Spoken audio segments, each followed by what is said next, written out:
નથી ને કોઈ તકલીફ? કોઈ તકલીફ નથી ને? ચક્કર પર નથી આવતા ને? સરસ. ચલો દુખાવો થાય છે? કેટલી કરવી નથી બહુ સરસ. ચલો મળો જોઈએ.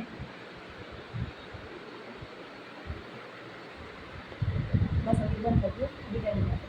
બીપી ડાયાબિટીસ કે એવું કંઈ બી નોર્મલ ઓકે, પણ દાંત કાઢવામાં કોઈ તકલીફ નથી, બરાબર? સરસ. ચલો હવે જો દાદા જે દવા લખી આપું છું ને એ તમારે 3 દિવસની લેવાની રહેશે. હો, દાંત કાઢ્યો છે એટલે આપણે 3 દિવસની દવા પીવી પડે, જેથી કરીને આગળ એમાં કોઈ બી રસી ન લાગે, તમને દુખાવો ન થાય એના માટે, બરાબર? દવા છે 1-2 દિવસની સ્કીપ નથી કરવાની, હોય 1-2 દિવસ મૂકવાની નથી, દવા પૂરી જ કરવાની છે, ફરજિયાત.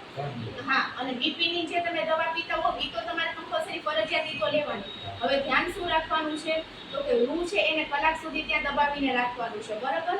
અને રૂ છે એ કાઢી અને પછી છે એ ઠંડો આઈસ્ક્રીમ કાં તો ઠંડુ દૂધ એની જોડે દવા આપો એ લઈ લેજો. કલાક સુધી તો રૂ ત્યાં જ રાખવાનું. 24 કલાક સુધી થૂકવાનું નથી, કોગળા નથી કરવાના, બરોબર?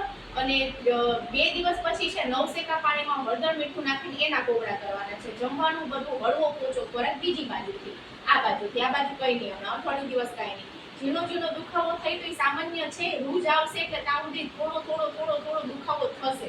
તો એના માટેની દવા આપીએ છીએ, દવાથી ફેર પડી જશે, રાહત થઈ જશે. હો, બીજું કંઈ તમારે કંઈ પૂછવું છે? સરસ.